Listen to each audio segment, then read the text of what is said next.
Kusma B. Konti lang paparinig ko sa inyo. Real talk sa mga kupal.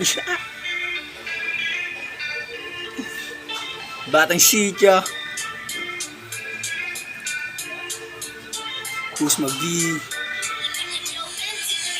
Daming sinasabi ng mga kupal dyan. Nakala mo mga perpekto kung umasta sa daan. Hindi ako kinikilabutan lalo kung kayo lang. Sino ba kayo para aking katakutan? At nagyayabang pa usapan na karanasan. Huwag ako iban na lang, hindi yung makakasabay. Pasimula ka pa lang, patapos na ako. Kumbaga sa manok, sisuka pa lang gago at wala akong pake. Kung ano ang pangkat mo, baka kutos ang pakita sa harap ng OJ mo. Tapos pagmamanuin ka sabay halik sa akin pa. Kaya kung ako sa'yo, mag-isip-isip ka na. Dahil di mo gugustuhin na maging kaaway mo ko. Kahit saan ka pa magtago, magkikita pa rin. Kasi ako maghahatid sa'yo patung sa impyerno. Sama mo na rin yung mga tuta-tuta mong panggap na veterano.